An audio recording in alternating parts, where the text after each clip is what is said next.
안녕하세요. 저는 한 여자만을 바라보며 사는 50대 남자입니다. 제게도 한 여자만을 바라보며 살던 시절이 있었습니다.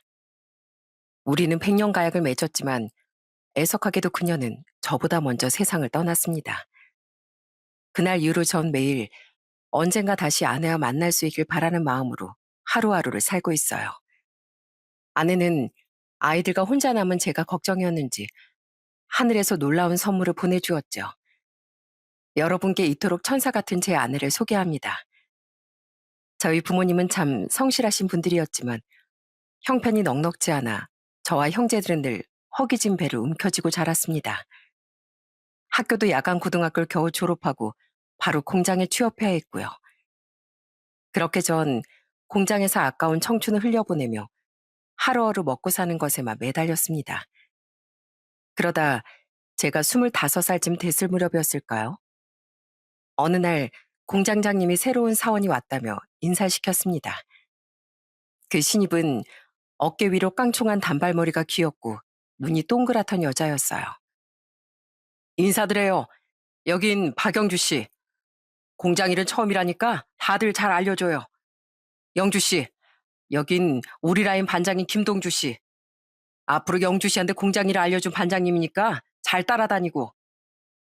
박영주라고 합니다. 잘 부탁드려요. 신입은 저보다 3살 어리고 이제 막 사회생활을 시작한 사람이었어요. 그래도 처음치곤 영민하게 일을 잘 배우더라고요.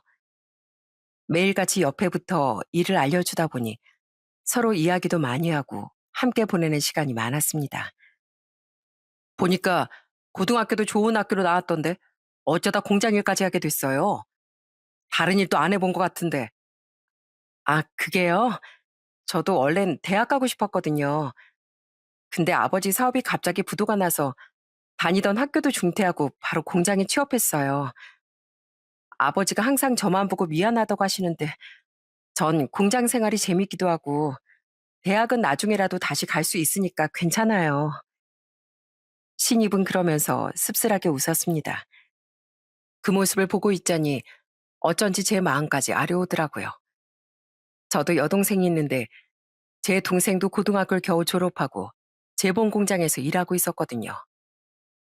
그래도 우리 같은 사람들 덕분에 이 사회가 돌아가는 거 아니겠습니까? 그 뭐라더라? 산업 여군이라고 하던가요? 힘냅시다. 언젠가 좋은 날이 올 거예요. 저는 신입의 사정을 알게 된 이후로 자꾸만 신경이 쓰여서 공장 일 말고도 여러 가지 일을 큰오빠처럼 챙겨주었어요. 야간 작업을 하고 혼자 집에 가길래 몇 번 동네까지 데려다 주기도 하고 주말에 가끔 맛있는 밥도 사주고요. 그러다 보니 자연스럽게 서로 마음이 통하게 되었죠. 반장님, 아침 식사는 하셨어요? 요즘 피곤하다고 자꾸 식사 거르시던데 그러시면 몸 상해요. 밥 꼭 챙겨 드세요. 영주야, 우리 이제 사귀는 사이인데 언제까지 그렇게 깍듯하게 대할 거야? 이제 말 편하게 하면 안 돼? 그러게요. 그런데 처음부터 반장님 하던 게 버릇이 돼서 반말이 쉽게 안 나오네요. 전 존댓말이 더 편한걸요? 영준 저와 연애하는 내내 반장님 소리를 내려놓지 못했습니다. 그래도 저에겐 언제나 귀엽고 착한 여자친구였죠. 그렇게 저희는 3년간 연애하고 결혼을 약속했습니다. 제가 처음 결혼 이야기를 꺼내자 영준 감동하면서도 걱정이 많아 보였어요. 저도 반장님이랑 어서 결혼하고 싶어요. 근데 전 모은 돈도 없고 저희 집도 여전히 아버지 사업 빚을 갚느라 허덕이고 있어요. 그런 건 걱정하지 마. 우리 집도 사정이 비슷하니까. 그래도 나 영주 고생 안 시키고 행복하게 해줄 자신 있어. 내가 더 열심히 살게. 비싼 차, 좋은 집에 살지 않아도 그냥 너랑 매일 아침 눈 뜨고 같이 밥 먹고 함께 할 수 있다면 난 행복해. 영준 제 말에 눈물을 글썽였습니다. 저는 그런 여자친구를 있는 힘껏 안아주었어요. 그렇게 제가 28살, 여자친구가 25살이던 해, 저희는 평생을 함께하기로 약속했습니다. 불행인지 다행인지 양가 부모님 모두 가난하기 마찬가지였어요. 그래서 오히려 잡음 없이 그저 일가 친척을 모시고 국수 한 그릇씩 나눠 먹으며 소박하게 결혼식을 올렸답니다. 다이아 반지는 사주지 못했지만 그래도 서로 얇은 금가락지 하나씩 나눠 가지며 앞으로 서로 의지하며 잘 살자고 다짐했어요. 지금은 우리 이렇게 작게 결혼식을 올리지만 우리 10년째 땐 신혼여행도 가고 다시 반지도 맞추자. 그때쯤엔 우리 아이들도 함께겠지?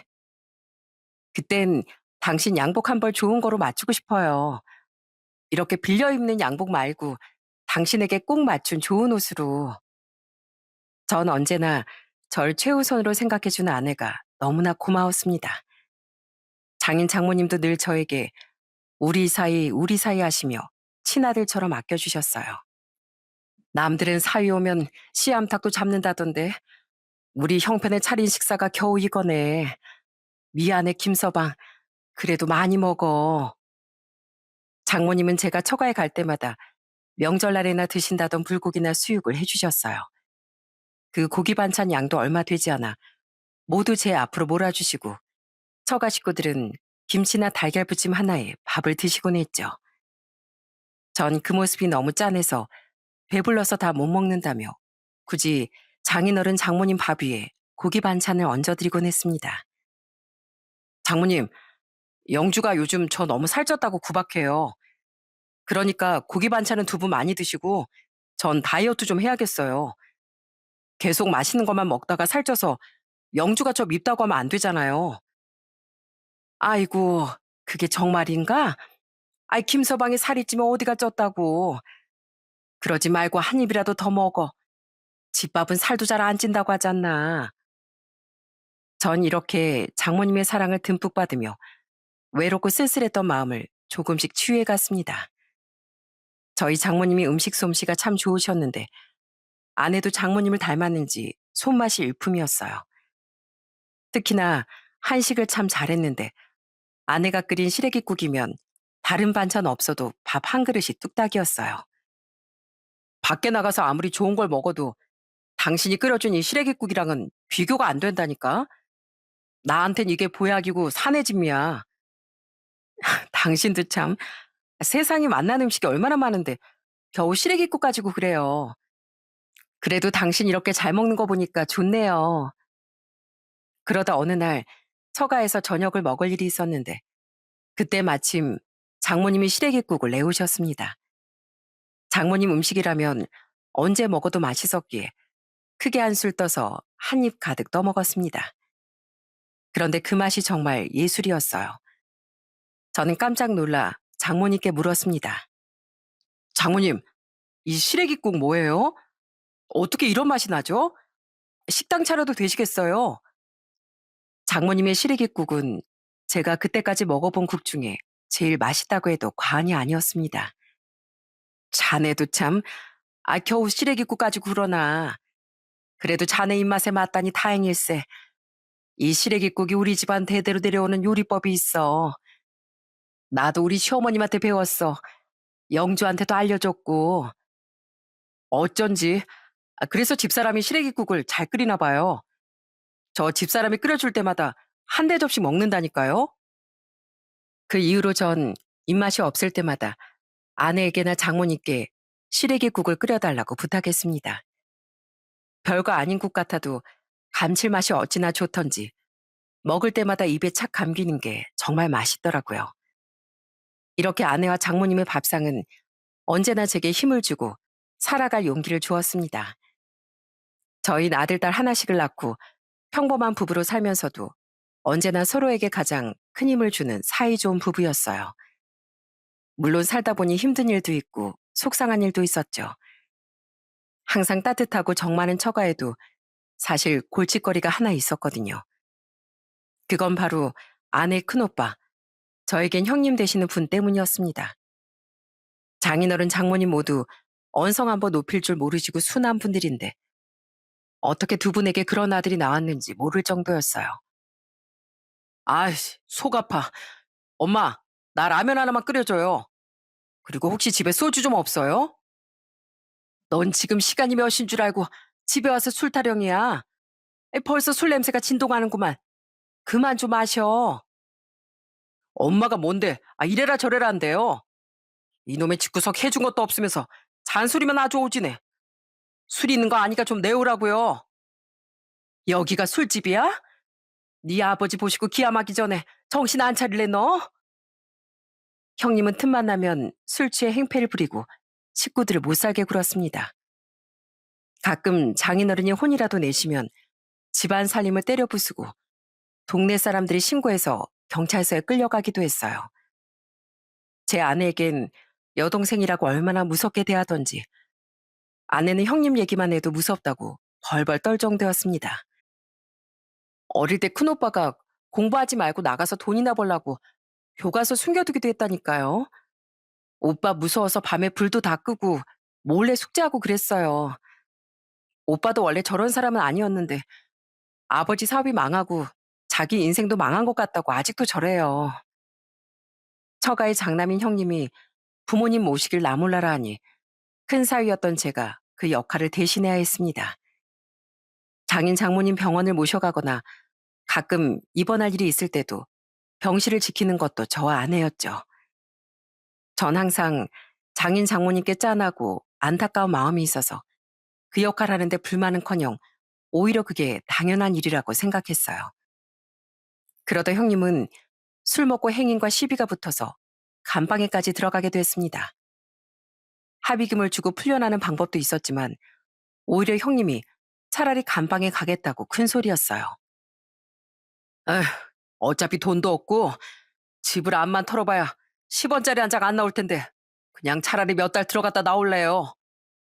공 잡아먹고 좋지 뭐. 형님은 이 정도로 형편없고 막 나가는 사람이었습니다. 그렇게 형님이 잡혀 들어가자 웃기게도 그제야 처가의 평화가 찾아오더라고요. 얼마 뒤 출소하자마자 다시 쑥대밭이 되긴 했지만요. 아버지, 진짜 이 장남이 죽어 나자빠져야 속이 시원하겠어요? 내가 이제 와서 회사에 들어가겠어요? 뭘 하겠어요? 그러니까 가진 돈 있으면 조금만 빌려주시라고요. 에? 해준 거 없으면 그거라도 해줘야 할 거 아니에요? 내가 돈이 어딨어 이놈아. 당장 쌀 살 돈도 없어서 김서방이 사다 주는 거 몰라? 차라리 나라도 갖다 팔아라 이놈아. 이 불효막심한 놈아. 형님은 교도소에 다녀온 뒤 무슨 사업을 해보겠다며 매일같이 처가에 찾아와 돈을 뜯어갔습니다. 나중엔 장인어른 장모님의 안전이 걱정될 정도였어요. 제가 매번 달려가 형님을 말릴 수도 없는 일이었고요. 결국엔 전 아내에게 조심스럽게 물었습니다. 여보, 혹시 장인어른 장모님과 합가하는 건 어때? 당신도 혼자 아이들 키우기 쉽지 않고 나도 두 분 걱정돼서 나가서 일이 손에 안 잡히고 말이야. 차라리 같이 살면서 아이들 키우는 것도 도와주시고 나도 곁에서 두 분 모시는 게 좋을 것 같아. 정말요? 근데 당신 괜찮겠어요? 그래도 어른 모시고 사는 게 쉽지 않을 텐데. 당신이 집에 있으면 오빠도 매번 찾아와서 행패 부리지 못하겠지만 나야말로 좋은 일이지. 내가 장모님이 해주신 밥을 얼마나 잘 먹는 줄 알지? 장인어른 계시면 같이 바둑도 두고 술 한 잔도 하고 말이야. 당신도 괜찮다면 당장 연락드려서 우리가 모시자고. 전 장인 장모님을 도저히 두부만 둘 수 없어 결국 저희 부부가 모시기로 했습니다. 두 분은 제게 부모님과 같은 분들이라 오히려 효도할 기회가 생겨서 좋았어요. 혹시 싶어서 저희 부모님께도 말씀드렸더니 잘 생각했다고 해주셨어요. 그래, 내가 사돈댁 사정을 아는데 네가 여력이 되면 옆에서 모시는 게 좋겠구나. 잘 생각했다. 우리가 시골에서 살다 보니 너희들 사는 것도 한 번은 못 들여다봤는데 오히려 사돈댁에게 잘 부탁드린다고 인사드려야겠네. 그렇게 장인 장모님과 합간 이후 형님도 웬만하면 찾아오지 않았고 오히려 제 눈치를 보는지 전보다 술도 덜 드시는 것 같더라고요. 저는 장모님이 끓여주시는 시래기국을 실컷 먹을 수 있어서 좋았고요. 저희 애들도 어르신들과 함께 사니 저절로 예의 범죄를 배우는 것 같아 같이 살길 잘했다는 생각만 들었습니다. 장인어른께선 평소엔 과묵하신 편이었지만 저희 아이들과 놀아주실 때만큼은 참 인자한 할아버지셨어요. 직접 나무를 깎아서 아들 녀석 팽이도 만들어 주시고 바람이 잘 부는 날이면 연 날리기도 가르쳐 주시고요. 자, 봐라. 연을 날릴 땐 줄을 너무 세게 당기기만 하면 안 된다. 바람을 읽어야지. 어때? 느껴지지? 이럴 땐 살짝 풀어줘야 연이 하늘로 올라간단다. 우와, 진짜 높이 날고 있어요. 할아버지 최고! 아이들은 매번 할아버지 최고라고 소리치며 팔짝팔짝 뛰기까지 했습니다. 주말이면 마당에 평상 하나 놓고 장모님은 콩을 써서 콩국수를 말아주시고 아내는 수박을 썰어 아이들 입에 하나씩 물려주곤 했죠. 저는 그 풍경을 바라보는 것만으로도 참 고맙고 행복하다는 생각이 들었습니다. 그렇게 꿈만 같이 행복한 시간을 보내다 제가 40 중반쯤 되었을 때였을까요? 집안이 발칵 뒤집힌 일이 일어났습니다. 김서방, 큰일 났네. 자네 장인이 한참 전에 산책 갔다 오겠다고 나갔는데 아직까지 돌아오질 않어. 그 양반 지갑도 안 들고 나갔는데 이를 어쩜 좋아. 어느 날 아침 일찍 산책을 하시겠다고 나가신 장인어른께서 새벽이 되도록 연락도 없이 사라지신 거였어요. 혹시 친구분이라도 만나러 가셨나 했지만 장인어른은 지갑도 외투도 챙기지 않고 나가신 터라 더 걱정이 됐습니다. 전 아내와 아침 동이 틀 때까지 온 동네를 다 뒤지고 다녔어요. 장모님은 장인어른이 혹시 무슨 사고라도 당하셨을까봐 눈물까지 훔치고 계셨고요. 그 양반이 이때까지 한 번도 연락 없이 외박한 적이 없거든. 혹시 무슨 일 생긴 거면 어떡하니? 저희가 열심히 찾아보고 있으니까 금방 들어오실 거예요. 너무 걱정 마세요, 장모님. 정 안 되면 저희가 경찰서에 다녀올게요, 엄마. 어? 근데 저거 아버지 아니에요? 아버지! 그런데 그때 아내가 동네 입구에 서 있는 누군가를 보고 소리쳤어요. 저 역시 깜짝 놀라 달려가 보니 장인어른께서 몹시 당황한 표정으로 서 계셨습니다. 아버지, 저희가 얼마나 찾은 줄 아세요?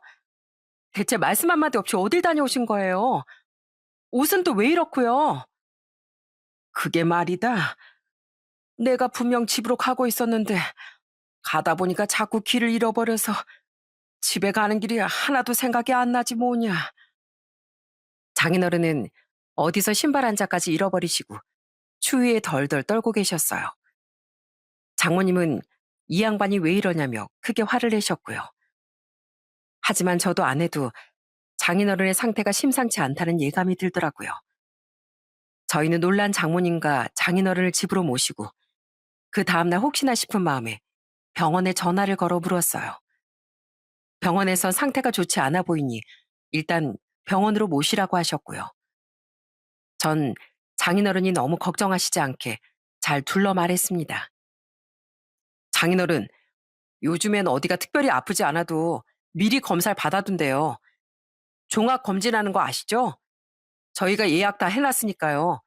저희랑 같이 병원 한번 다녀오시죠. 뭐, 병원? 난 싫다. 내가 이렇게 건강한데 괜히 병원비를 왜 써? 난 안 갈란다. 하지만 장인어른은 아이처럼 고집을 부리더라고요. 결국엔 장인어른 좋아하시는 추어탕 한 그릇 사드린다고 달래서 겨우 병원에 모시고 왔죠. 그때까지만 해도 장인어른께서 일상생활도 잘하시고 저희 이름, 집 주소까지 다 기억하고 계셨거든요. 하지만 검사 결과는 너무나 충격적이었습니다. 지금 어르신께선 계절이 어느 계절인지도 모르시고 인지 능력도 많이 떨어져 계세요. 집 주소나 자녀분들 이름은 일상생활에서 늘상 인지하고 계시는 기억이라 자녀분들이 치매라고 생각을 못 하시지만 이 정도면 치매 판정을 받으시는 게 맞습니다. 장인어른은 아직 이른 나이에 치매 판정을 받고 말았습니다. 그때 저와 아내가 받았던 충격과 절망감은 이루 말할 수 없이 컸답니다. 평소에 혼자 산책도 잘하시고 말씀도 잘하시는 장인어른께서 치매라뇨? 무엇보다 앞으로 장인어른을 어떻게 돌봐드려야 할지 암담하기만 하더라고요. 장인어른께서도 자세히는 모르시는 것 같지만 검사 결과가 좋지 않다는 건 눈치채셨나 봐요. 왜? 검사 결과가 많이 안 좋대? 내가 많이 안 좋다냐? 김서방 미안하네. 영주야 미안하다. 장인어른은 무슨 일인지도 모르시고 그저 저희에게 미안하다고만 하시며 어린아이처럼 울먹이셨어요. 저는 그런 장인어른 얼굴을 보고 눈물이 날 것 같은 걸 간신히 참았고요. 아니에요, 장인어른. 아주 건강하시대요. 앞으로도 지금처럼 식사 잘하시고 운동도 열심히 하시면 괜찮대요. 그러니까 너무 걱정 마세요. 이 김서방 믿으시죠? 제가 항상 장인어른 잘 모시고 다닐게요. 하지만 치매 어르신을 돌보는 건 마음처럼 쉽지만은 않더라고요. 다행히 아직 경증이시긴 했지만 언제 상태가 더 나빠질지 아무도 모르는 상태였거든요. 장인어른은 장모님 말씀은 안 들어도 제 말이라면 참 잘 따르셨습니다. 김서방이 그렇다 하면 그런가 보다 해야지. 당신도 김서방이 하라는 대로 해. 토달지 말고. 아이고, 아이 당신만 고집 안 부리면 김서방 고생시킬 사람 아무도 없네요. 평생 같이 산 마누라 말을 안 듣고 사위 말을 아주 철석같이 듣네. 장인어른은 어디 가기 싫다고 떼를 쓰시다가도 제가 모자 하나 툭 씌워드리고 장인어른 같이 바람이나 쐬러 가요. 가셔서 공원에 애들 연날리는 것도 구경하시고요. 장인어른 연날리기 선수시잖아요. 하면 못 이기는 척 따라오셨죠. 아내와 장모님은 항상 제게 미안해 하셨어요.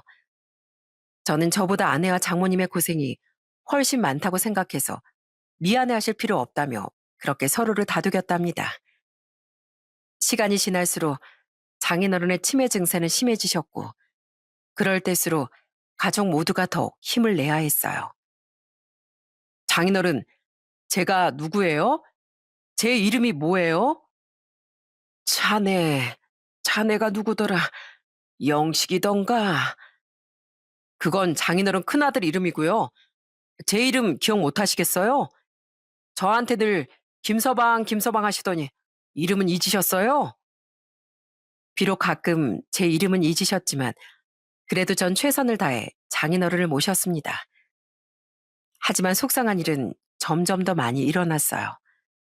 잠시라도 한눈을 팔면 어디론가 사라져서 몇 번이고 파출소를 뛰어가야 했고 번호가 적힌 팔찌와 목걸이까지 해드렸지만 답답하고 던져버리셔서 장인어른 옷에 하나하나 이름표를 바느질해 넣는 수밖에 없었죠. 장인어른, 혹시 집에 오는 길이 생각 안 나시면 제가 어떡하라고 했죠? 이거 옷에 바느질해 둔 거 이거만 보여주시면 돼요. 아셨죠? 이거? 아유, 몰라. 난 몰라. 하지만 어른 셋이 종일 장인어른만 쳐다보고 있어도 자꾸만 일어나는 사고를 막을 수가 없더라고요. 그러다 기어이 장인어른께서 저희 둘째 아이를 다치게 만드는 사고가 일어났어요. 아, 엄마, 할아버지가, 할아버지가 내 손 이렇게 만들었어. 장인어른은 어느 밤중에 갑자기 둘째에게 팽이를 만들어주고 싶으셨는지 자던 아이를 깨워서 같이 나무를 자르다가 실수로 아이 손을 살짝 다치게 하신 모양이었어요. 장인어른이 일부러 그러신 건 아니라는 건 알지만 아내는 그날의 일을 겪고 심경이 더욱 복잡해 보였죠. 여보, 아무래도 우리 아빠 병원으로 모셔야 할 것 같아. 우리 애들 아직 어리기도 하고 앞으로 아버지 상태가 더 나빠질 텐데 너무 죄송하지만 나 자신이 없어. 아낸 결국 울면서 장인어른을 병원으로 모시자고 하더군요. 저도 장인어른께 죄송하지만 아내가 힘들어하는 걸 두고 볼 수는 없었어요. 장모님께서도 잘 결정했다고 하셨지만 내심 속상한 마음이셨겠죠. 그렇게 저흰 장인어른을 병원으로 모셨습니다. 아무것도 모르는 장인어른을 혼자 병원에 두고 나오는 마음이 너무나 참담하고 슬프더라고요. 장인어른, 여기서 치료 잘 받고 계시면 제가 주말에 와서 추어탕 사드릴게요. 그러니까 간호사 선생님들 말씀 잘 듣고 계셔야 돼요. 아버지, 죄송해요. 저희 자주 올게요. 약 잘 챙겨 드시고요. 밥도 꼭꼭 잘 챙겨 드셔야 돼요. 하지만 며칠 뒤 저흰 다시 장인어른을 집으로 모셔야 했습니다. 장인어른은 병원에서도 손을 뗄 정도로 난동을 부리시고 밥도 잠도 혼자선 아무것도 못 하셨대요. 장모님은 장인 어르신의 상태를 전해드리시곤 크게 오열하셨습니다.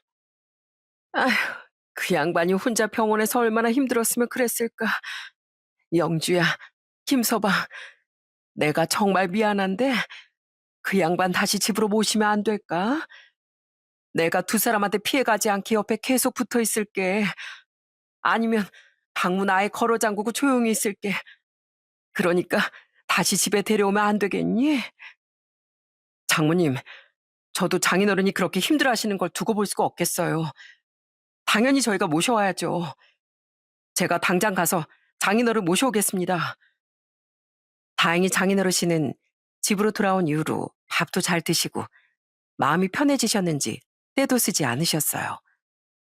계속 저희가 돌봤어 했는데 저희가 편해지자고 병원으로 모셨던 게 너무나 죄송하더라고요. 다시 장인어른을 모시고 난 뒤 전 제대로 치료비를 모아야 할 것 같아 공장 야간 작업까지 뛰고 아내도 오전 근무를 하며 집안 살림과 아이들을 돌봤습니다. 장모님도 혹시 저희에게 피해가 갈까봐 365일 장인어른 곁에 딱 붙어서 병수발을 드셨고요. 저도 저대로 힘들었지만 특히 저희 아내가 고생이 많았어요. 새벽같이 일어나 출근하고 돌아와서 집안 살림은 혼자 다 도맡아 했으니까요. 그러다 가끔 야간 알바를 뛰기도 하고요. 아내는 몸이 많이 축났는지 결국엔 코피까지 흘리며 종종 어지럽다는 소리를 했습니다. 그렇게 온 가족이 장인어른께만 집중한 지 4년쯤 흘렀을 거예요. 어느 날 모르는 번호로 전화가 걸려왔습니다. 저도 그날 야간 작업을 하고 돌아오는 길이었고 아내도 밤샘 알바를 하러 나가 있던 상황이었어요. 아직도 정확하게 기억이 나는데 그때가 새벽 3시 42분쯤 됐습니다. 평소라면 빨리 전화를 받았겠지만 그날은 뭔가 느낌이 불길하더라고요.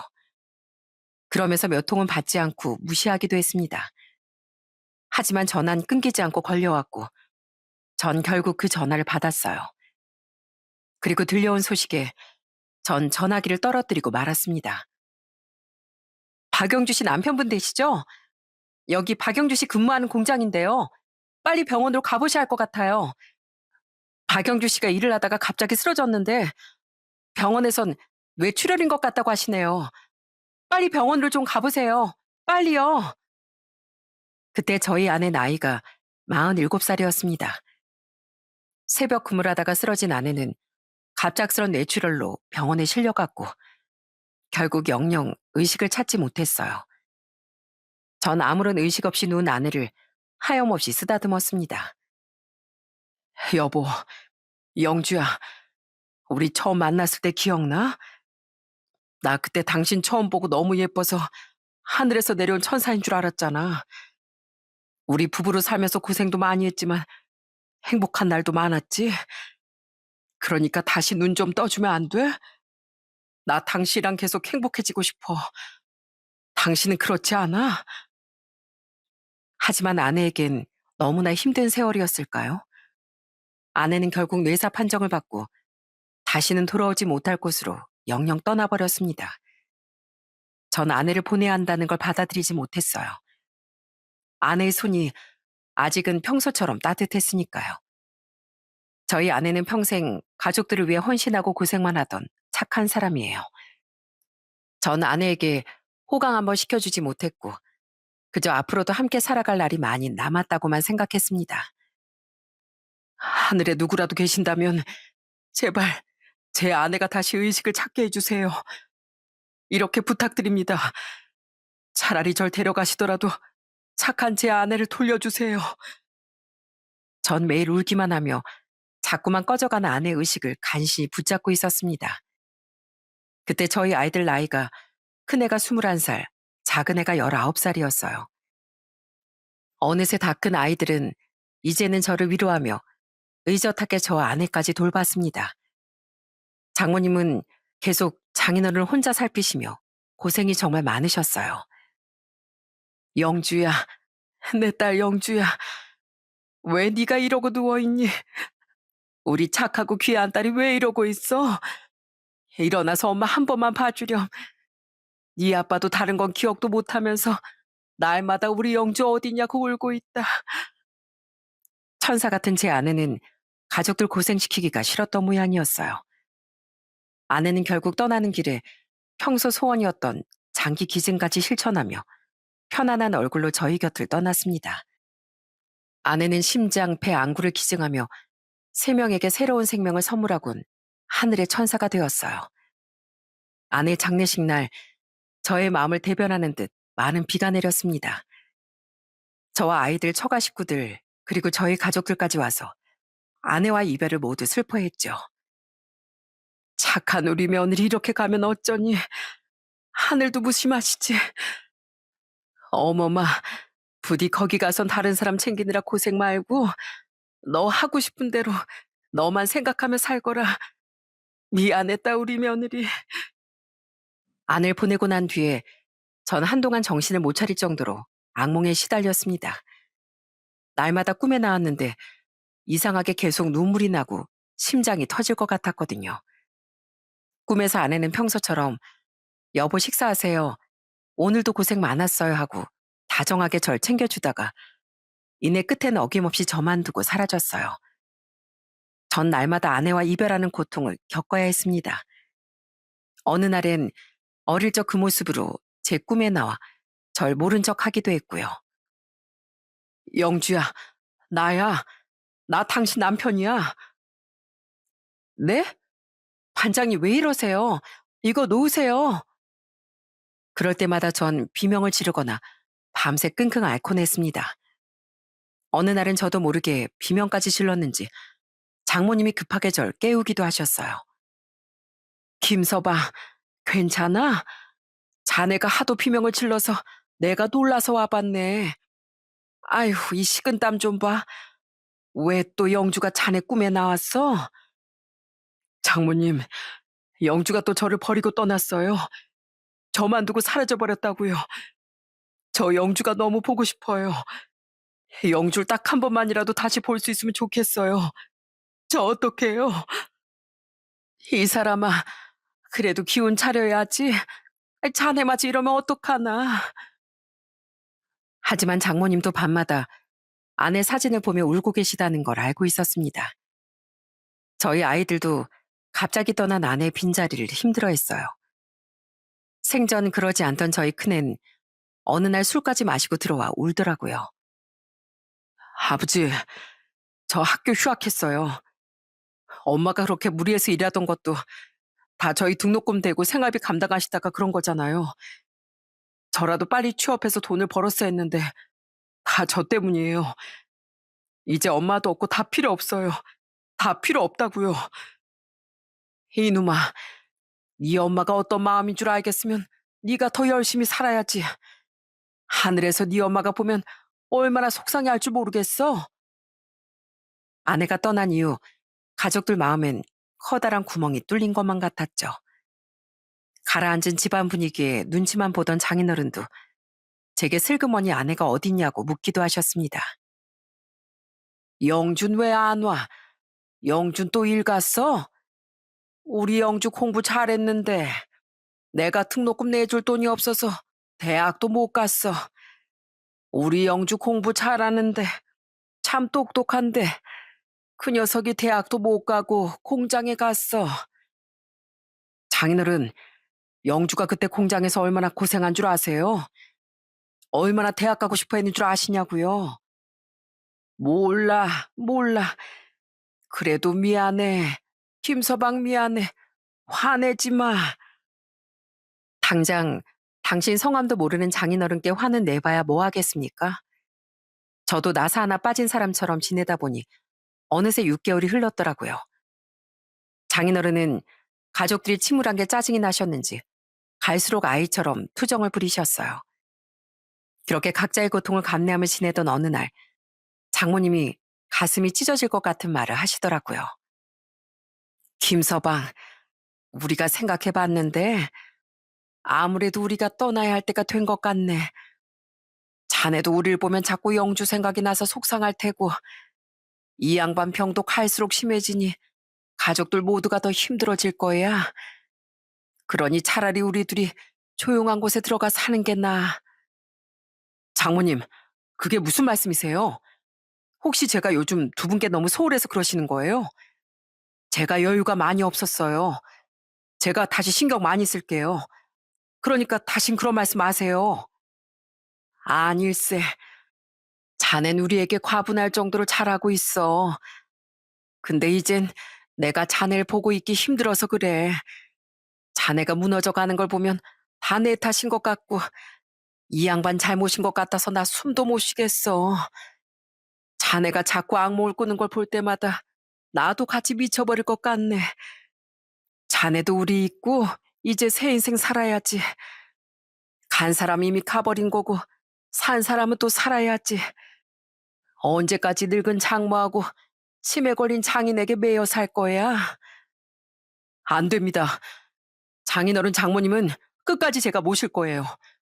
저 자꾸 속상하게 하실 거예요? 두 분 안 계시면 제가 누구한테 기대 살아요? 그러니까 다시는 그런 말씀하지 마세요. 급기야 전 화까지 내며 장모님의 결정을 반대했습니다. 하지만 어느 날 퇴근을 하고 보니 장모님은 장인어른까지 모시고 흔적도 없이 사라지고 말았어요. 어느새 짐까지 다 챙겨서 떠나버리셨죠. 전 장모님께 몇 시간이고 계속 전화를 걸었지만 끝내 장모님은 이 하나뿐인 사위의 전화를 받지 않으셨습니다. 장모님, 진짜 제 마음 모르시겠어요? 정말 이러실 거예요? 두 분까지 이러시면 제가 어떻게 살아요? 그러니까 제발 전화 한 통만 받아주세요. 제발요. 전 초조한 마음에 장모님께 문자 메시지를 남겼습니다. 그러자 잠시 후 장모님께 마지막 메시지가 날아왔더라고요. 김서방, 이렇게 훌쩍 떠나는 우리를 용서하게나. 자네와 손주들을 두고 떠나는 내 마음도 찢어질 것 같네. 하지만 아무리 생각해도 이게 최선이야. 자네 아직 젊어. 난 자네 앞길을 막고 싶지 않네. 우리 영주도 분명 그렇게 생각하고 있을 거야. 앞으로 난 내 남편과 어디 시골에 내려가서 조용히 여생을 보낼 생각이네. 우린 잘 지낼 테니까 너무 걱정 말고 부디 자네 건강 챙기길 바라겠네. 자네가 내 사위라서 너무나 고마웠고 진심으로 우리 가족은 자네 덕분에 지금까지 잘 살 수 있었어. 고맙고 사랑하네 내 사위. 장모님과의 연락은 그 메시지를 마지막으로 뚝 끊어지고 말았습니다. 전 포기하지 않고 계속 장모님을 찾아다녔어요. 장모님 고향도 가보고 어릴 적 아내가 자랐다는 시골에까지 내려가 봤습니다. 하지만 아무리 수소문해도 두 분을 찾을 수가 없었죠. 혹시 장인어른께서 치매병원에 계실까 싶어 국내에 있는 치매병원에도 거의 다 가본 것 같아요. 하지만 두 분은 꼭 세상에 없는 사람들처럼 아무런 흔적을 남기지 않았습니다. 잔인한 시간은 또다시 흘러갔고 어느새 아내를 보낸 지도 11년이 흘렀네요. 전 머리가 다 허옇게 물들었을 정도로 나이를 먹었고 엄마를 잃고 힘들어하던 아이들도 어느새 직장인이 되었어요. 저희 큰애는 대기업에 들어갔고 둘째 딸아이는 공무원 시험에 합격했습니다. 제가 방황하던 시간이 길었는데 그래도 잘 자라준 아이들에게 너무나 고마웠어요. 아내의 10일주기에 아이들과 함께 아내의 납골당에 다녀왔습니다. 여보, 영주야, 잘 있지? 이번에 공무원 시험에 우리 딸내미가 떡하니 합격했지 뭐야. 당신 닮아서 참 똑똑해. 당신이 옆에 있었으면 정말 좋아했을 텐데. 오늘 같은 날 당신이 끓여준 시래기국 한 그릇이 생각나는구만. 엄마, 이거 보이세요? 이거 합격증이에요. 이제 저까지 취업했으니까 아빠 더 잘 모실게요. 아빠가 술만 좀 줄이시면 좋겠는데, 그죠? 엄마가 아빠 꿈에 나와서 잔소리 좀 해주세요. 저와 아이들은 아내 곁에 앉아 한참 수다도 떨고 이젠 웃을 수 있는 여유까지 생겼습니다. 다음에 또 올게. 혼자 있다고 너무 심심해하지 말고. 알았지? 그리고 가끔은 내 꿈에 좀 나와줘. 많이 보고 싶으니까. 전 그렇게 아내에게 인사하고 집으로 돌아가던 길에 살짝 출출해져서 근처 동네에서 밥을 먹고 가려고 했습니다. 근처에 식당이 없나 내려서 찾아보고 있는데 어디서 맛있는 시래기국 냄새가 솔솔 나더라고요. 아이들도 그 냄새를 맡았는지 제 옆구리를 쿡쿡 찔렀어요. 아빠, 어디서 시래기국 냄새 나지 않아요? 예전에 할머니랑 엄마가 끓여주던 딱 그 냄새 같은데? 맞네, 딱 그 냄새네. 오빠 완전 개코다. 아빠, 우리 오랜만에 시래기국 한 그릇 먹고 가요. 냄새가 너무 좋아서 군침이 막 도는데요? 그렇게 저희 셋은 어딘가에 홀린 듯 시래기국 냄새가 일품인 그 식당으로 들어가게 됐어요. 마침 좀 전에 아내에게 시래기국 먹고 싶다고 말하고 오던 참이었는데 참 재밌는 우연 같았어요. 그런데 이상하게 아이들과 떠들며 입은 웃고 있는데 갑자기 눈에서 눈물이 났어요. 저는 깜짝 놀라 아이들 몰래 눈물을 훔쳤습니다. 그런데 이상하게 다른 얘기를 하고 있던 저희 딸도 울고 있더라고요. 딸, 너 지금 우는 거야? 아, 울긴 왜 울어 갑자기? 모르겠어요, 아빠. 사실 아까 전부터 갑자기 눈물이 나는 거 있죠? 내가 왜 이러지? 어? 근데 아빠는 또 왜 우세요? 저흰 갑자기 눈물을 흘리는 서로를 보고 웃음을 터뜨렸습니다. 그때까지만 해도 납골당에 두고 온 아내 때문이라고 생각했어요. 그리고 잠시 후 주문한 쓰레기국이 서빙되었고 저는 계속 흐르는 눈물을 닦으며 수저를 들었습니다. 그리고 딱 한 숟갈 입에 넣는 순간 너무나 익숙한 그 맛에 모두 눈이 다 휘둥그레졌어요. 아빠, 이거 기분 탓인 줄 모르겠는데 예전에 집에서 먹던 맛이랑 너무 똑같지 않아요? 엄마가 우리가 엄마 보러 먼 곳까지 왔다고 엄마가 이쪽으로 우리를 안내했나 봐요. 하지만 전 밥을 먹으면 먹을수록 어쩐지 묘한 기분이 들었습니다. 그래서 옆에 있던 종업원에게 물었어요. 종업원은 한국 사람은 아닌지 말투가 좀 어눌했습니다. 저기 혹시 사장님을 좀 뵐 수 있을까요? 음식이 너무 맛있어서 이 국을 끓이신 사장님께 직접 인사를 전하고 싶네요. 알겠습니다. 이 국 사장님이 끓이셨어요? 저는 종업원의 어색한 한국말이 귀여워서 살짝 웃음이 나왔어요. 종업원은 말이 조금 어려웠는지 직접 사장님으로 보이는 어떤 분의 손을 잡고 홀로 나왔어요. 아이고, 음식이 입에 맞으셨어요? 저한테까지 인사를 다 해주신다고 하고. 그런데 그때 저희는 환하게 미소 지으며 나오는 그 가게 사장님을 보고 기절할 것만 같은 큰 충격을 받고 말았습니다. 저희 딸은 너무 놀라 입을 틀어막았고 저희 아들은 들고 있던 숟가락을 떨어뜨렸어요. 저는 연신 말을 더듬으며 그분을 불렀죠. 저, 장모님, 여기서 뭐 하시는 거예요? 여러분도 예상하셨을지 모르겠지만 그 사장님은 바로 저희 장모님이셨어요. 장모님은 어느새 머리가 새하얗게 센 백발의 노인이 되어 계셨습니다. 전 장모님을 붙들고 재차 물었습니다. 지금까지 여기 계셨던 거예요? 제가 지금까지 장모님을 얼마나 찾아 헤맸는데 어떻게 어떻게 여기 계셨어요, 장모님? 장모님도 너무 놀라셨는지 뒷걸음질까지 치셨습니다.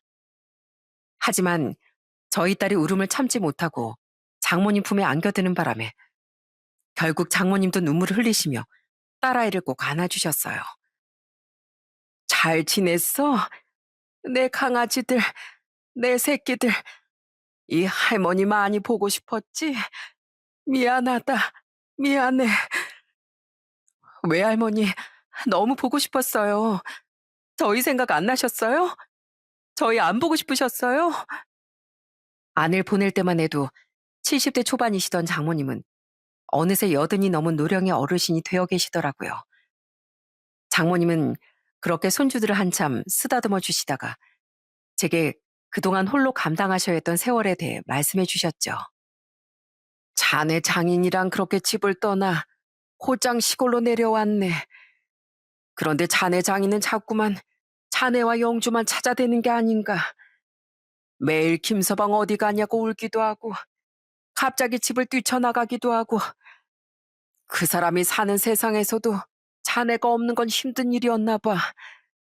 나 역시 참 힘든 시간을 보냈고 자네 장인은 그렇게 자네랑 딸아이만 찾다가 5년 전에 세상을 떠났어. 차라리 잘 된 일이지. 이제 하늘에서 그리워하던 딸아이와 만났을 테니까. 그렇게 장인어른을 떠나보내고 혼자가 되신 장모님은 아내 납골당 근처에 시래기국 장사를 하게 되신 거였어요.